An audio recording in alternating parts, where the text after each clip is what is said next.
नमस्कार दोस्तों, मैं हूं जी आर चौधरी। मेरी यूट्यूब क्लास में आपका तहे दिल से स्वागत है। आज की इस वीडियो में हम कुछ महत्वपूर्ण प्रश्न पढ़ेंगे, तो वीडियो शुरू से लेकर अंत तक जरूर देखें। प्रथम क्वेश्चन है, लोकसभा में राज्य को किस आधार पर सीटें आवंटित की जाती है? तो लोकसभा में राज्यों को जनसंख्या के आधार पर सीटें आवंटित की जाती है। अगला क्वेश्चन, किस सदन में अध्यक्ष उस सदन का सदस्य नहीं होता है? तो राज्यसभा का अध्यक्ष है वो राज्यसभा का सदस्य नहीं होता है। राष्ट्रपति लोकसभा का विघटन कब कर सकता है? तो राष्ट्रपति लोकसभा का विघटन प्रधानमंत्री की सलाह पर कर सकता है।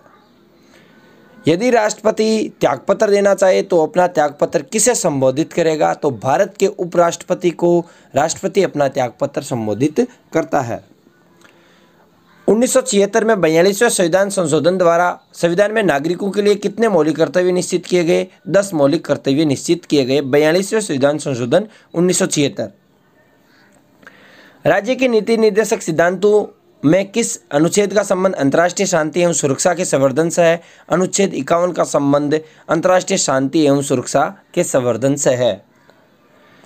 भारतीय संविधान के अंतर्गत मूल अधिकारों का संरक्षक कौन है? तो न्यायपालिका है वो मूल अधिकारों का संरक्षक मानी जाती है।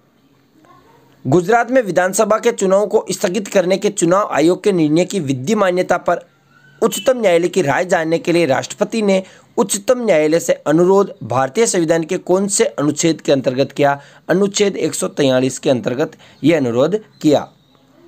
भारतीय संविधान के किस भाग से स्पष्ट रूप से घोषणा की गई है कि भारत एक धर्मनिरपेक्ष राज्य है?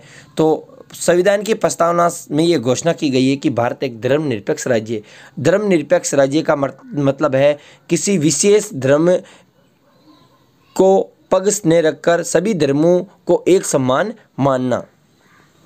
मौलिक अधिकारों के अंतर्गत कौन सा अनुच्छेद बच्चों के शोषण से संबंधित है? अनुच्छेद 24। एक व्यक्ति नागरिकता के अधिकार कब खो देता है? जब एक व्यक्ति दूसरे राज्य की नागरिकता ग्रहण कर ले। भारतीय संविधान का कौन सा अनुच्छेद राज्य सरकार को ग्राम पंचायत गठन का निर्देश?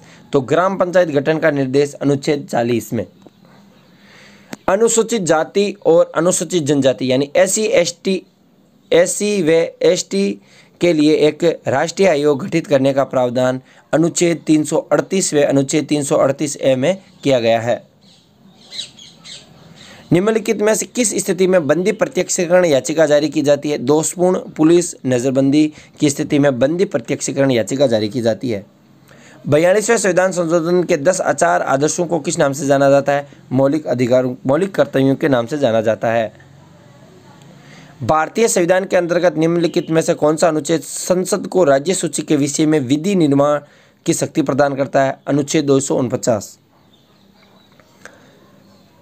सदन में राष्ट्रपति के विरुद्ध महाभियोग प्रस्ताव पास करने के लिए कितने सदस्यों का समर्थन चाहिए? तो सदन के कुल सदस्यों में से कम 2/3 सदस्यों का बहुमत चाहिए। भारतीय संविधान का अनुच्छेद राष्ट्रपति के लिए पुनर्निर्वाचन की योग्यता यानी राष्ट्रपति के लिए पुनर्निर्वाचन की योग्यता कौन सा अनुच्छेद? अनुच्छेद 57। भारत के पहले राष्ट्रपति के रूप में डॉक्टर राजेंद्र प्रसाद का चुनाव किसने किया था? तो संविधान सभा द्वारा यह चुनाव किया गया। सदन के दोनों सदनों यानी संसद यानी लोकसभा और राज्यसभा के बीच गतिरोध की स्थिति में संयुक्त अधिवेशन की अध्यक्षता लोकसभा अध्यक्ष करता है। सर्वोच्च न्यायालय के न्यायाधीश भारत के राष्ट्रपति द्वारा हटाए जा सकते हैं। सर्वोच्च न्यायालय का न्यायाधीश है वो भारत के राष्ट्रपति द्वारा हटाए जा सकते हैं। कब? जब संसद यानी लोकसभा और राज्यसभा में महाभियोग प्रस्ताव पारित हो जाए। भारत के उच्चतम न्यायालय में न्यायाधीशों की संख्या बढ़ाने का अधिकार किसके पास है? तो भारत की संसद के पास ये अधिकार है कि वे उच्चतम न्यायालय में न्यायाधीशों की संख्या बढ़ाए। यदि वीडियो अच्छा लगा तो वीडियो अपने दोस्तों के साथ शेयर जरूर करें। Thanks for watching us.